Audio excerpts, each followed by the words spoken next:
Welcome in to the New Orleans Pelicans Podcast, the official podcast of your New Orleans Pelicans. A podcast dedicated to everything you need to know about the squad. Hear from players, coaches, broadcasters, and those who cover the NBA on a daily basis. It's time to flock up. The New Orleans Pelicans Podcast starts right now. Hello, everyone, and welcome to another edition of your New Orleans Pelicans Podcast, the official podcast of the New Orleans Pelicans. It is Friday, TGIF, and I don't know about you, but I feel fantastic. Why? Well, I don't know. 2 Pelicans wins to start out this road trip. Best of 5. Let's see what happens here in Denver tonight. But my goodness, how about that win at Golden State by this team? 141-105, a second straight wire-to-wire victory. Brandon, kick it out to Herb. Right wing 3. No. Rebound! Dunked in with 2 hands by Murphy. On the follow. Our bench explodes. Back to Hawkins. Fly by. Left angle 3. Hit it. Nothing but net for the Rook. And the Pels hang 46 on the Warriors in the first quarter. 9 of 16 from 3. My goodness gracious. Zion on the switch. Good D on Thompson. Now Pajemski. Up top Šarić through the legs. Bumped by Nance. Spins in the lane. Lost it. Ball on the deck. Taken by McCollum. Another steal. Up the floor Trey. Jump feed out to McCollum. Right of the top 3. You know it. Defense to offense. Steve Kerr takes a timeout. Thompson. Bounce feed to Davis. Oh, blocked by Herb. Ball on the deck. Taken by Jonas. Herb not on you. Dyson, no look over to JV, and the right-hand punch on the bounce pass. 12 straight for Valanciunas, who's got a game-high 21 now. Z up top, right-hand dribble, goes to the lane. Triple team, put it up and in anyway, and one. Here's what head coach Willie Green had to say following that win. We know that this is a group that the Warriors, that they have heart. They play with pride. They want to protect their home floor. They just had a loss here a few nights ago, so we didn't want to let them back in the game. They made a run, and then a credit to our guys. Once again, they responded. And JV had a huge third quarter. I think 15 points, 4 rebounds, something like that. But, you know, it was a big-time response from our guys. Zion, who finished with 19 points in the game, had this to say. I think definitely our defensive intensity. Said it in my post-game interview. We've just been locked in tune with each other on the defensive end, and it leads our offense. And it leads to everybody feeling confident. We're able to share the ball, and, we get wins. C.J. McCollum had 14 points in the game, 8 assists. His thoughts on the victory. I think we've just been doing a great job of executing the game plan. Starts with how we defend, getting off to good starts in that first quarter, defending at a high level. Taking advantage of transition, playing inside and out, sharing the ball. I think we had 39 assists tonight. Doing the little things that are necessary to win on the road, defending, not getting up second chance opportunities, and then you got to make a lot of threes, especially in the league the way it is today. And I think we've been doing all of those things collectively. And Trey Murphy knocked down 4 threes as he had 16 off the bench. Says, the way we're kind of playing, you may have to start to have a certain kind of discussion. Yeah, I would say we have the deepest team in the entire league. Like, we have 12, 13, 14 guys that can all play, like, on any team. Like, all can be rotational players. So I just feel like we're about close to where we need to have that conversation about the Pelicans for sure, because we're definitely on the way. And what conversation is that? You know what conversation I'm talking about. And speaking of discussing that discussion, perhaps Jim Eichenhofer from Pelicans.com joins us now. What do you make of what that discussion that perhaps we may have to have a little sooner rather than later? Yeah, I thought that was interesting to hear Trey say that, and something that we're going to talk about a little bit with Antonio Daniels when we have him coming up in the next segment. It was an eye-opening win again. I think the fact that they did it on ABC, I think, is significant just from the standpoint of that more people were paying attention. There's been a ton of discussion on pretty much every NBA show nationally that exists about what's going on with Golden State. So that kind of added to that as well, that, people were talking about that game based on the way that the Warriors have struggled lately. So there was way more analysis on the Warriors, I think, than the Pelicans, which doing well, which I guess is somewhat understandable based on, the history that Golden State has and how dominant they've been and their dynasty and that kind of thing. But it was great and I'm sure the fan base was super excited to see them just come out and put it on the Warriors the way that they did by winning by 36 points. By the way, interesting too, we've talked about, and there's been a lot of discussion about the way that the Pelicans have fared on national TV this year, which has been very poor in hasn't been their best. The spotlighted games at least. But here's an interesting question for you. Do you know what the Pelicans record is on ESPN, TNT, and ABC now? This season? This season. It's actually 2-2. Really? Yeah, but if you think about it, the loss to the Lakers in Las Vegas was maybe the most discussed regular season game in the last 20 years. Are we ever going to get past that, by the way? But here's the thing. It's funny because you bring that up, and there was a stretch afterwards like, do we have to keep going back to it? Right. But isn't it becoming actually it is becoming a game that we probably will keep referring to because it does kind of seem like that is a point of the season, a turning point, not just for the Pelicans, but look at the Lakers, look at some of the other teams in and around that area too. So it's crazy. At first you're like, man, I really don't want to remember that. And all of a sudden you're like, but you know what? Since then, and it's not a bad thing to say since then, because again, you want to show that growth, which is why I'm so excited we have Antonio Daniels, color analyst for Pelicans television, to talk about that. Obviously it's a big night for Pelicans television here as well, which we'll get into as is the first of 10 games. But I'm curious when we get him on too, because Jim, I'll ask you this. I've been talking about it on our talk show. There are very real reasons, and I get this. There's a lot of football people that watch their football. The Saints just finished their season.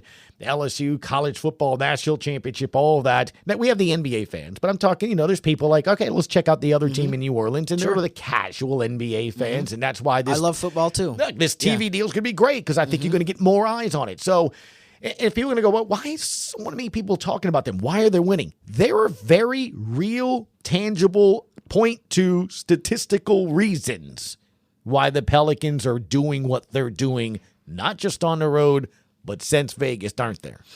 Yeah, and I mean, I think this is something that we'll talk about with Antonio as well, is the defense is way at the top of the list as well. It's something that kind of goes on the back burner a lot of times when people converse about basketball. You kind of forget, like, there's a whole 50% of the game at the other end of the floor that takes place. But really, I mean, if you look at some of the numbers that the Pelicans have put together, they've been, for example, since the end of the in-season tournament, they have, in road games, they have the number one defense in the NBA, and they're top 5 in defense overall as well. So that's, to me, always the foundation, the bedrock of a consistent team and a really successful team, is that you bring it on the defensive end. Maybe not every single night, but on the vast majority of them. And the fact that during this 7-game road winning streak too, 5 of the 7 games they've held the other team to under 110 points. In the two games that they did give up 110 or more, they destroyed the Wizards and the Spurs. So even in the games where they quote unquote had poor defensive performances, they still won by a million. So it's been something that they've been able to just rely on night in and night out over the last few weeks. You heard it in the sound that we played before we got to you. The players saying it. The first things they're talking about is their defense, and, and the ball movement, all those things. Again, these are very real things. And here's the thing: all those things travel, and they also play well at home here as well. So again, if you've been listening to the podcast, you know what we've been trying to talk about. Let's see what happens in the month of January. There's nothing wrong with getting excited, but there's some things you want to see specifically to get you really excited. And Jim, that kind of leads into tonight's game, which we'll get into in a little bit. But is there anything else you want to touch on? Yeah, no, I think, like you said, I mean, the challenge of this weekend of the Denver game and then the 2 Dallas games before we record another podcast on Wednesday. We won't have a show Monday because there's a day game and also a holiday, obviously. This weekend is another really big test as far as defensively, if they can keep doing what they've been doing against some really good offenses. If they can keep that up, that'll be really impressive. And by the way, too, I wanted to add that we're excited about the fact that this game will be the first of 10 on great television and Fox 8. But this game was also added to ESPN as the second game of its national doubleheader.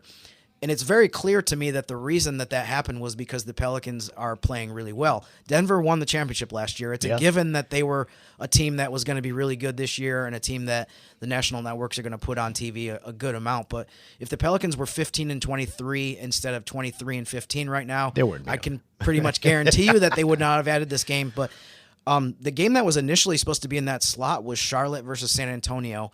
And it's interesting to me to think that as great as Wembanyama has been, and as much as there is Wemby mania, he's so much fun to watch. I think he might not win Rookie of the Year, but he's going to be top 2, and I think he's the most fun rookie to watch. But they still bumped him off of their airwaves. That might be the only time that happens this year where the Spurs are supposed to be on national TV, and one of the networks says like, maybe we should put a different game on.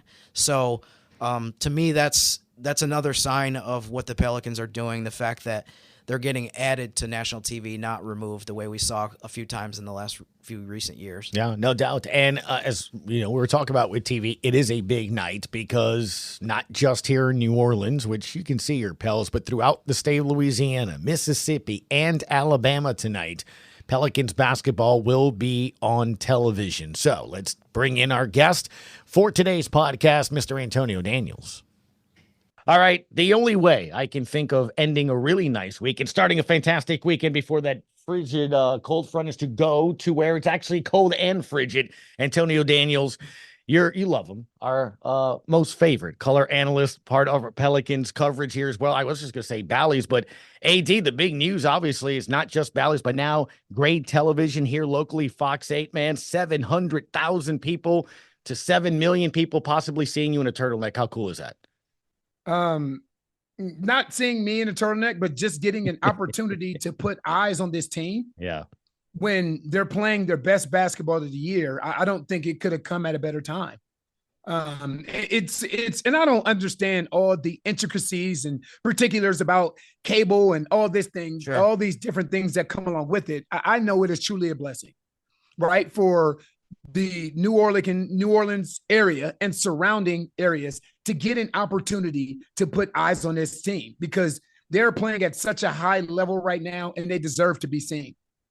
Yeah, AD, I think the timing really is perfect with them playing the way that they are. And for this package of 10 games to start with a game against the defending NBA champions. And like you said, the way the Pelicans are playing right now, one of the things that was one of the comments after the game against Golden State, which, 36-point win against a team like that's accomplished so much over the last few years. Trey Murphy said he kind of kept it a little bit vague. He said, we need to start having a conversation about this team. And I guess I was kind of wondering, what do you think is the conversation that we need to start having about the Pelicans' big picture? It depends on who he was talking to. I think we can all understand what he was speaking about, but who he was talking to. I was just telling some people yesterday, as a player playing in Sacramento, at the time it was Arco Arena, and playing in Golden State at the time when they were playing in Oakland. Those are two arenas that I've never heard boos. Never. In my time as a player and my time as an analyst. And to walk into Sacramento, who's a top 4 team, and be up by 50, to walk into Golden State and be up by 40 on the road. Yeah, there's some conversations I agree that need to happen. And my thing is, listen, it's great to talk about it now, but there's still a lot of season left, which is the same thing I would say if this team wasn't playing its best basketball. Because the bigger picture is the most important picture, in my opinion. Are they playing great right now? Yes. They are playing together. They're deep. And the big thing is they're healthy. A lot of times when you say this team needs to get healthy, fans think that's an excuse. It's not an excuse. When this team gets healthy, because now they get an opportunity to get legitimate reps together healthy. And now you can start to see what it looks like. But there's still a lot of season left, which means there's a lot of growth left to still happen. One of the things I love having you on here, because I want to get your opinion on this, is something that I've been presenting and speaking with Jim here in the pod the last couple of podcasts. 2 words that start with the letter C. So let's start with one: confidence. Right. The importance of not just players having confidence, but Antonio, I think we're seeing the importance of having a team that has confidence, right? And you can speak to this a lot better than we can. the confidence and belief when you step on a court that you can win, and in vice versa. When you're on the court, you're like, man, that team thinks they're here to win, and you know them, and it kind of gives you the EBGBs and stuff of that.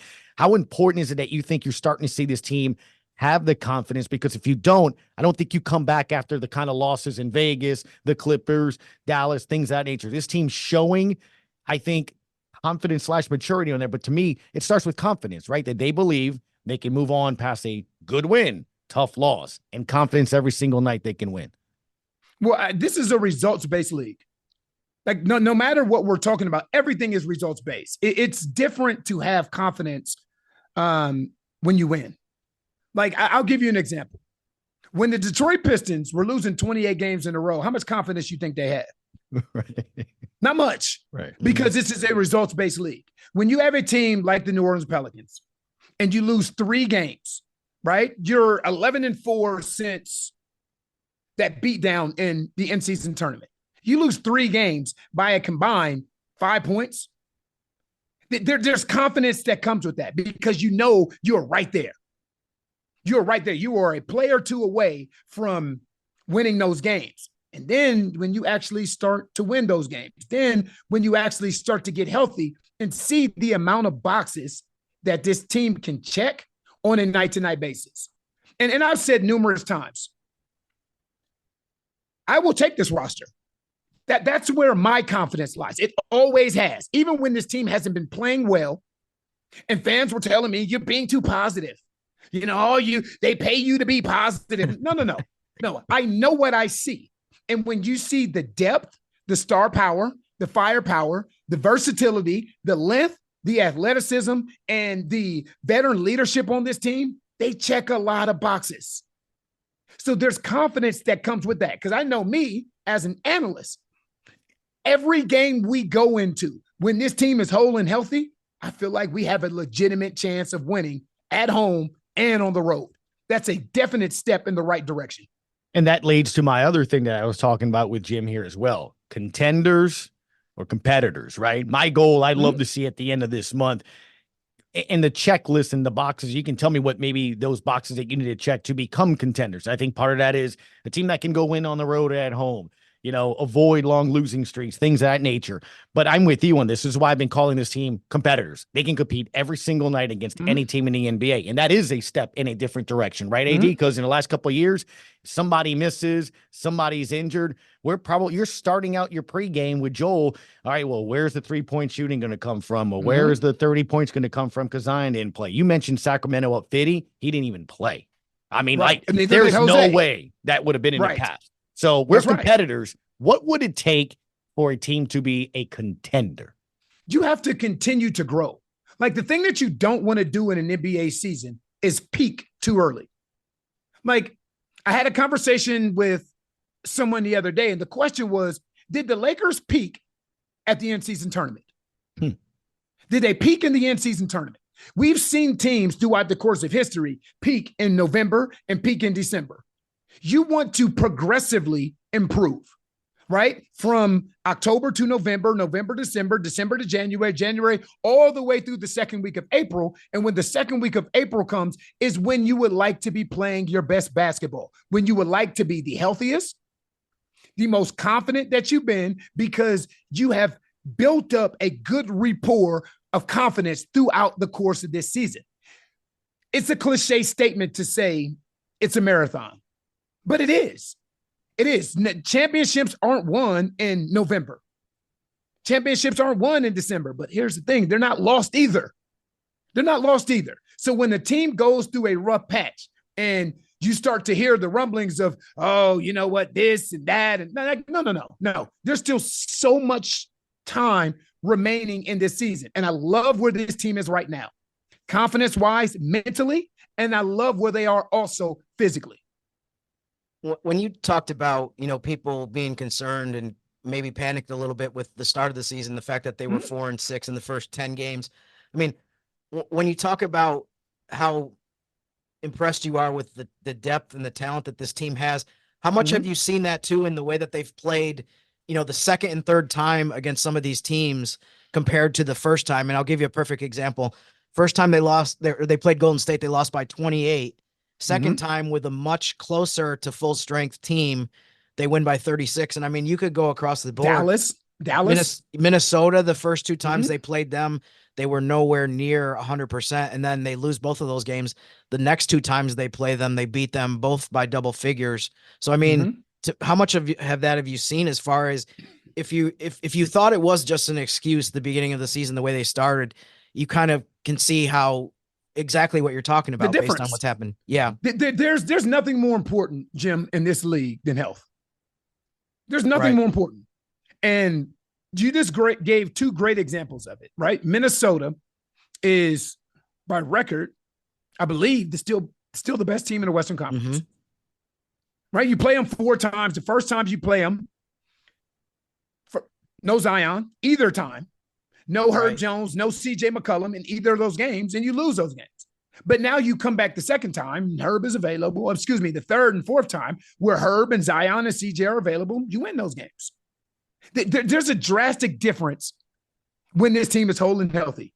It is. You go back earlier in the year when this team was 4-6, and I would say this team just has to get healthy, because at the time, we have to understand there was no Jose, there was no Trey Murphy, there was no Naji. So all that bench energy that we're constantly talking about wasn't present, right? Then you start to get some of those guys back. Then CJ McCollum has a collapsed lung. He's out, right? And then Larry goes out and misses 13 games. We have to understand the significance of these guys that are missing games.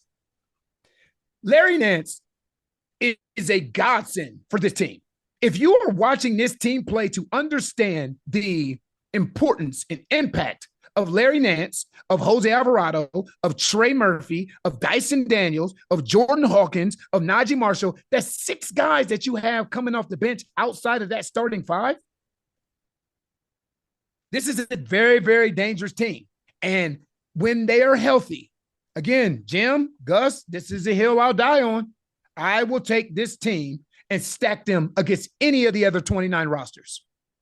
Speak with Antonio Daniels, color analyst for New Orleans Pelicans television, where we just talked with Aaron about that very kind of similar thing on Wednesday in terms of matchups and what you have and the depth that this team sort of has. I want to throw this at you because I kind of been doing this on my talk show the last 2 days, especially after that game at Golden State. And by no means am I calling this team Golden State or anything of that nature, but I'm using the phrase Pelican State. And what I mean by that is that maybe the makings of it. So we know where Coach Willie Green came from. And what I found interesting is after the last 2 games and the win at Golden State, all the players that were available in Coach Green, from Zion to CJ to Trey, all started out their post-game pressers by saying defense. When I think of the heyday of the Splash Brothers in Golden State, when they boat ran you, right, in games, AD was because not only were they making threes, and you can touch on where the Pels are, the three-point shooting, but they never let you read. If you missed a shot, they rebounded. They were off and running. They scored. And when they took a break, their bench came in and either extended their lead, or if they were trailing, shrank it, and they played defense. I will always tell people this. Golden State was beautiful to watch, the passing, the ball movement, which we can talk about assists with the Pels, but it was their defense as well. And I'm not saying they're there, not saying they're going to be there, but you can see what Coach Green was trying to do and what this team is trying to form. And there were some similarities, differences because different players, right? But do you think there's some similarities where I can maybe start saying Pelican State here in the near future as to what they're trying to do? I tell you, for me, the thing that I've noticed that the visible difference for me watching is the willingness of BI and Zion to defend. That's the biggest difference. If your stars will defend, everything else will fall in. Everything else will fall in line, right? To see Z sit down and slide his feet, to see BI be the guy, low man, to rotate over and take a charge, that is incredibly contagious. It is contagious. And again, for me, it starts with guys that are bringing defensive energy, because if guys are bringing defensive energy and you're not, you stand out for not bringing it, right? So when you have guys that are defensive-minded, Jose and Dyson and Herb and Larry Nance, these guys that are bringing Naji, that defensive energy. And if you're playing with those guys, if you're not bringing it, it's visible. And the thing that I've noticed over the last 9-10 games or so is the stars have been on board defensively. They've been on board. BI's been defending. He's been playing both sides of the ball. Zion has been defending. He's been playing both sides of the ball. So just that defensive balance to the offensive balance. Offense is going to take care of itself because the Pels have a lot of firepower. And Zion and BI and Jonas, you can ride him, put that ball in the post. We saw it against Golden State, 8 straight points when it felt like Golden State was creeping back in the game. CJ McCollum, we know what these guys can do offensively as far as spreading the floor goes. Jordan Hawkins, Trey Murphy. But the biggest thing for me is what this team is doing defensively. Like, think of this road trip. Think of this road trip.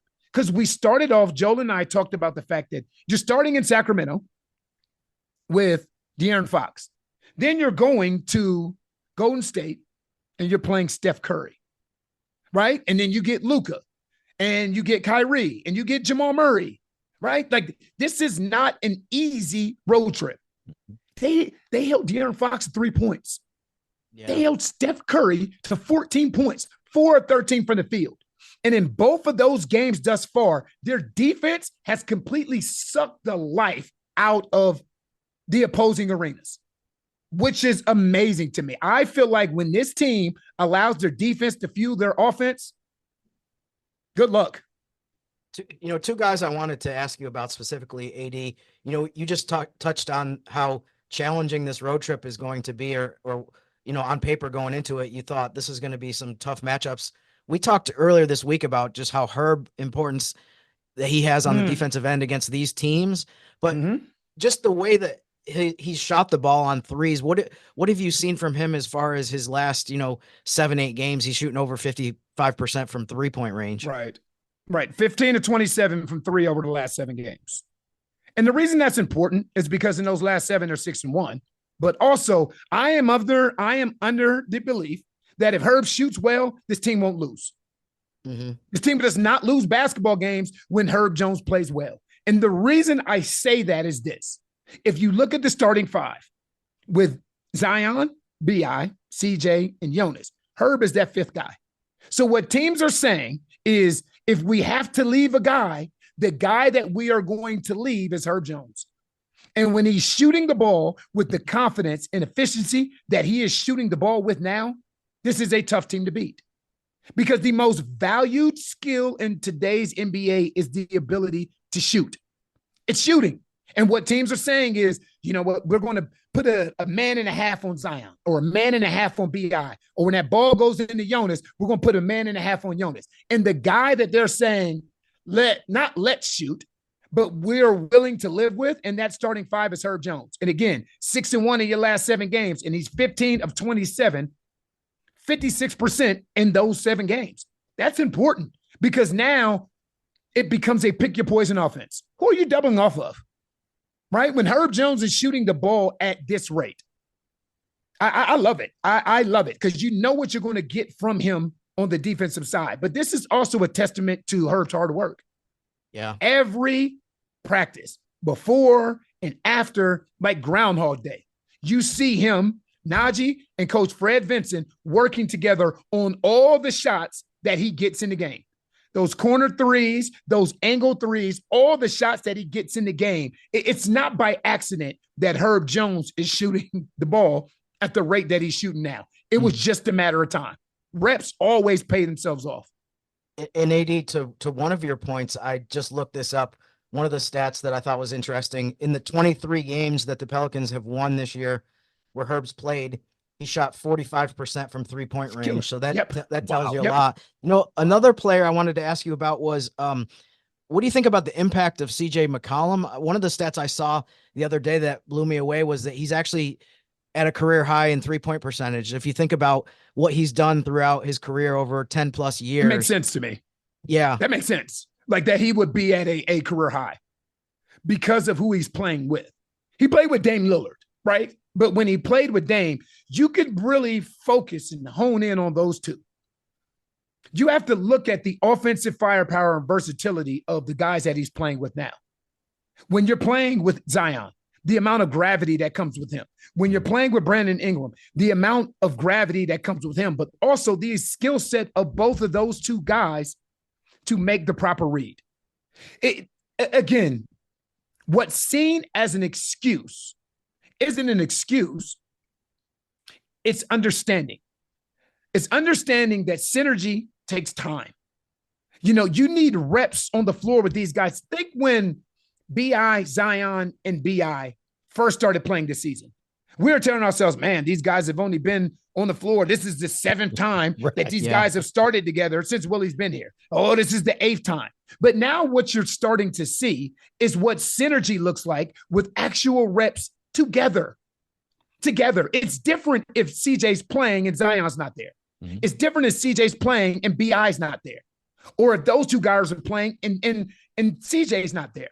When you have those guys that have an opportunity to get on the floor together at the same time, there's an understanding of skill set. Then BI knows where CJ wants the ball. CJ knows where Zion wants the ball. Zion knows where Jonas wants the ball. You can't expedite that process. The only way to actually experience it is to experience it. And what we've got an opportunity to see, really, I like since the in-season tournament, is this thing really start to come to and the synergy really start to click.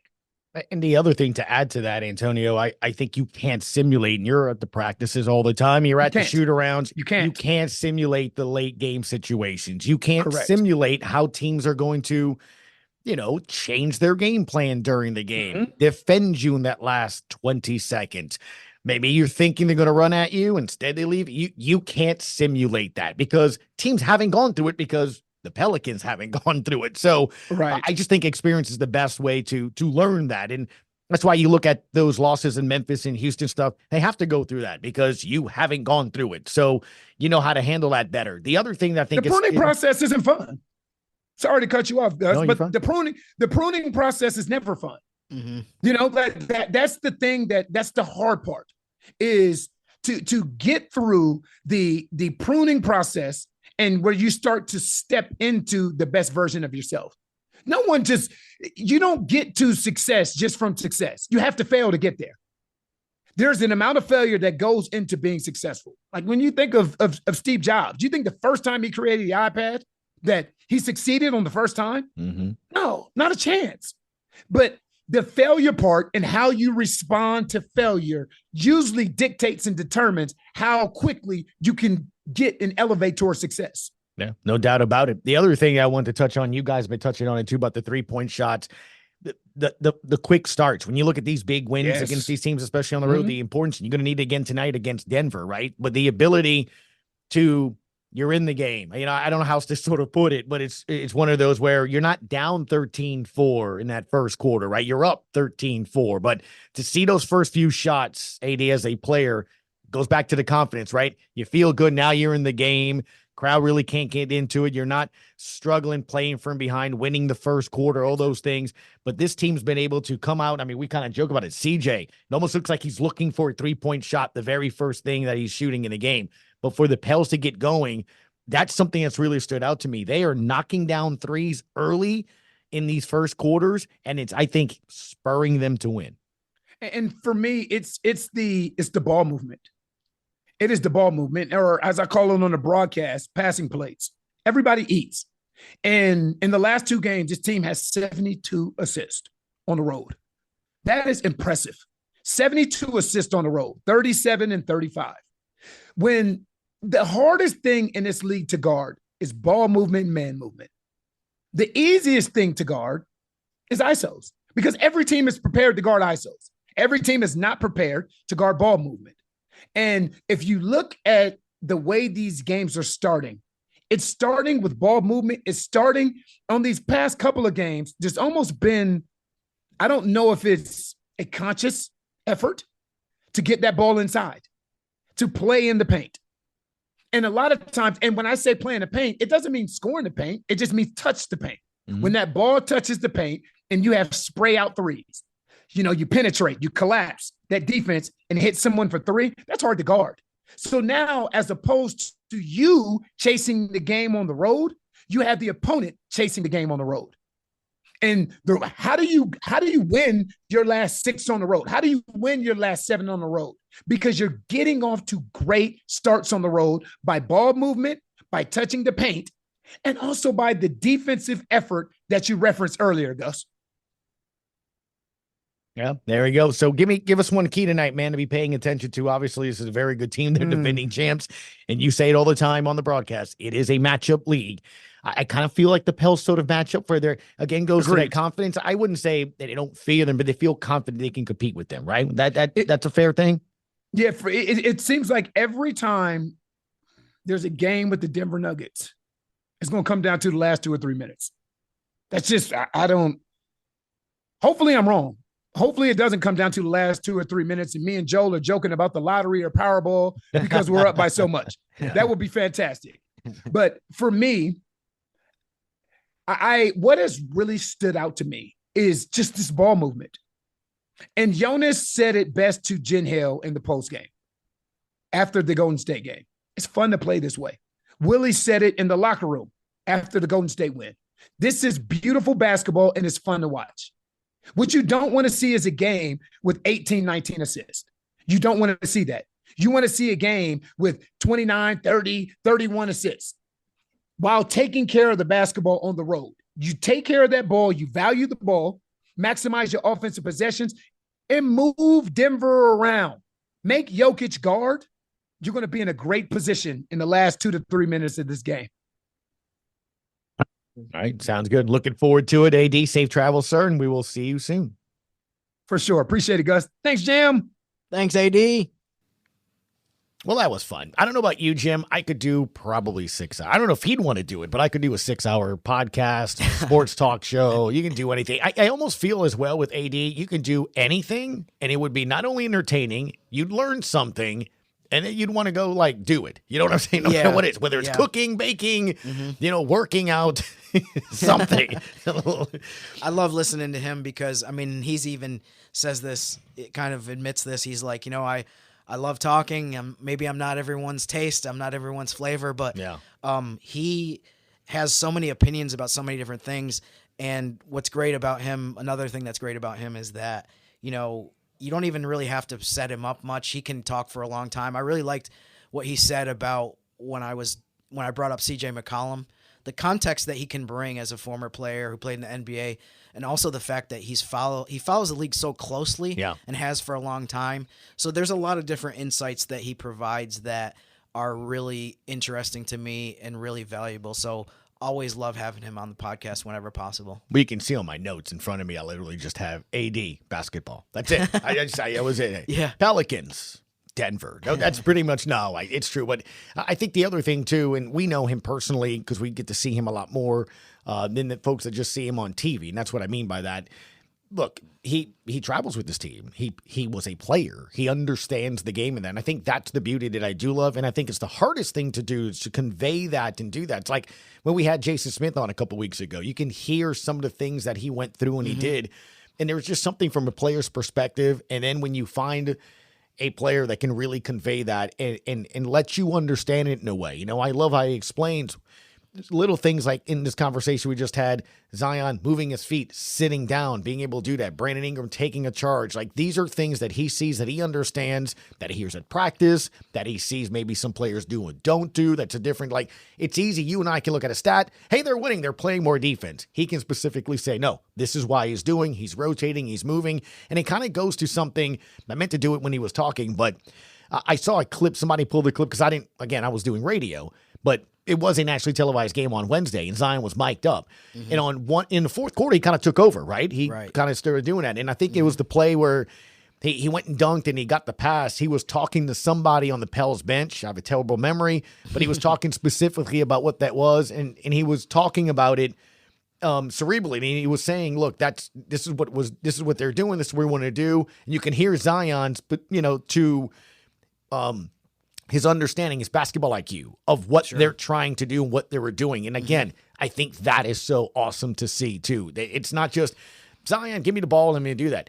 he was specifically in that audio clip talking about what they're doing. He knew it was going to happen, so that's what they were trying to do. And that's what's different with this team right now. Yeah, I mean, that's one of the reasons why I've always loved talking to Antonio and David Wesley, too, is they understand a lot of the dynamics of a team. There's kind of a lot of things that go into, when he was talking about BI and Zion setting a tone defensively of how important that is.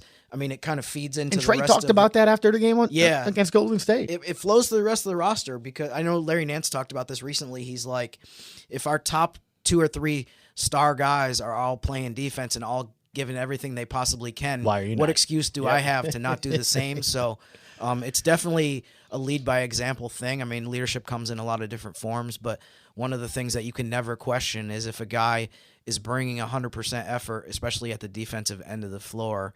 I mean, that says it. You don't need to say anything. You just do that, and we'll be good. Yeah, look, let's see what takes place tonight against Denver. You got 2 games, as you mentioned, against Dallas, and by the time we speak again on Wednesday, we'll see where they are from that aspect of it. I love how we do during the week.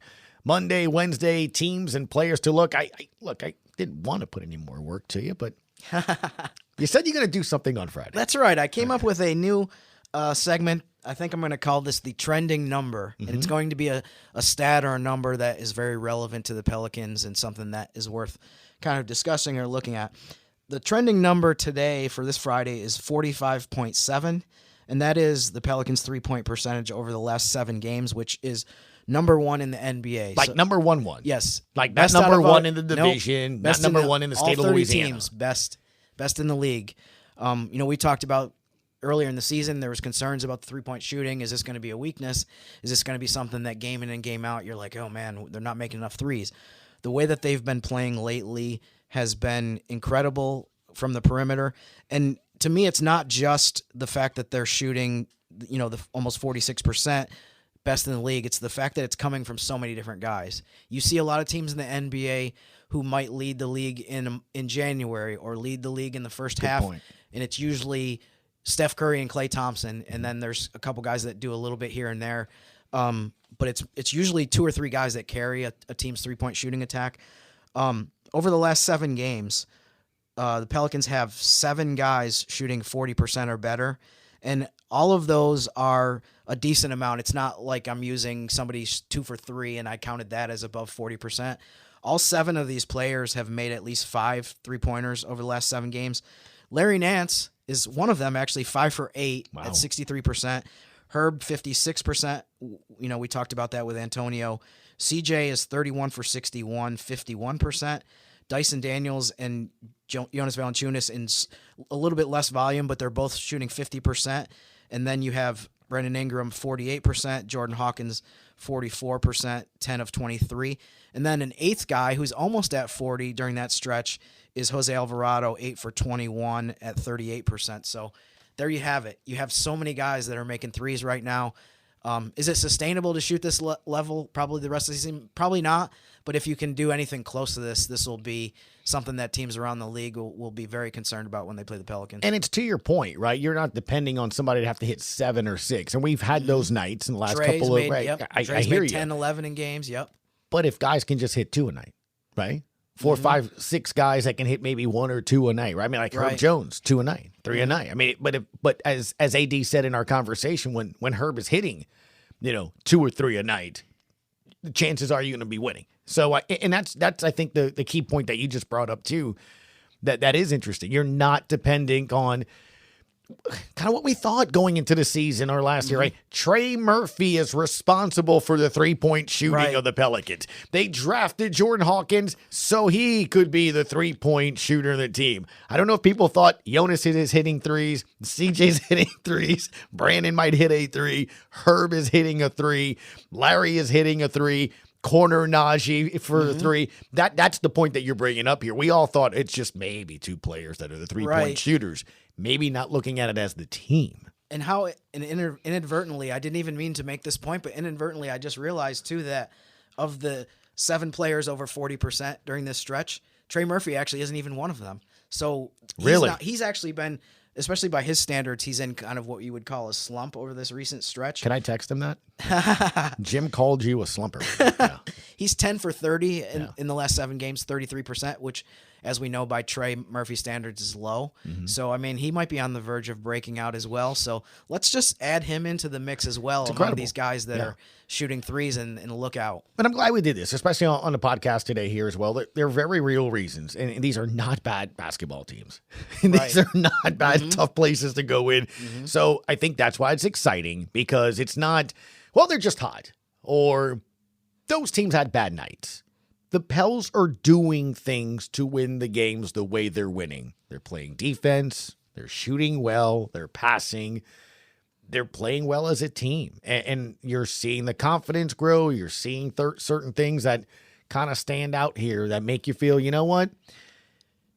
Maybe there are one of the better teams in the NBA. And that's awesome, because you still got, as AD said, a lot of basketball to play. But I would much rather be sitting here on January 12th going, maybe they're one of the better teams in the NBA than I don't know if they're even going to be a playoff team in the NBA. And that's different. That's different than where we've been. And to kind of tie this all together from everything that we talked about, especially related to the Golden State game, I think, to your point, it's a really good example of, even though, as I mentioned, a lot of the analysis from the Golden State game was what's wrong with Golden State. We need to circle back to the way the Pelicans played in that game. I feel like the vast majority of the teams around the NBA at the end of the night would have been saying, oh boy, this was a rough night, but it wasn't necessarily that Golden State was terrible. No. There's definitely areas of the game that they probably should have been better in. It seemed like their energy was a little low and the Pelicans were winning all the loose balls. But I do want people to if the Pelicans keep playing like this, you got to start giving them credit and not saying like,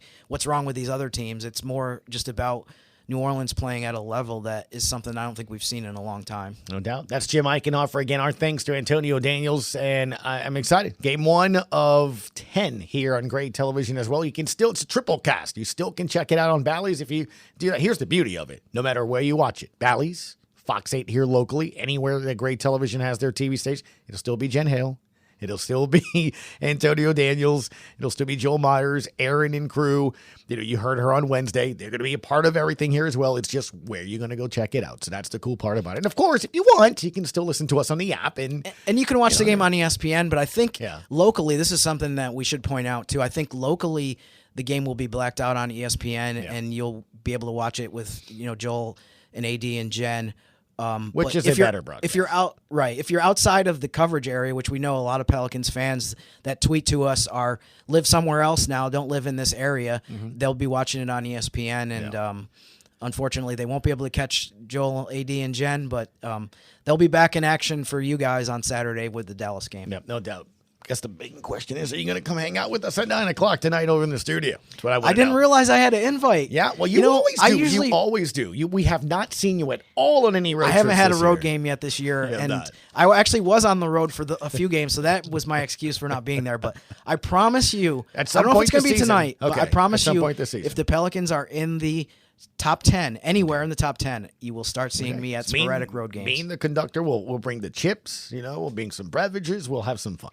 Outstanding. I'm looking forward to that. Let's go see what takes place tonight. Pelicans and the Nuggets, 9 o'clock is your tip time here locally. And then you got Dallas tomorrow night. And then that 1:30 tip time on Monday. Again, no podcast. We'll be back with you on Wednesday. They're hopefully talking about at least 2 wins, 3 wins. Thanks as always for tuning us in. I'm Gus Kattengell. That's Jim Eichenhofer. You've been listening to the New Orleans Pelicans Podcast. Have a great weekend, everyone.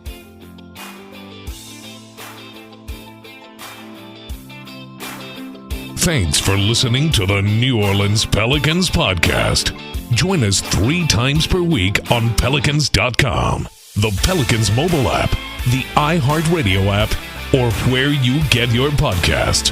And be sure to give Jim and Gus a follow on X at Jim_Eichenhofer and GCat_17. We'll see you next time, right here on the New Orleans Pelicans Podcast.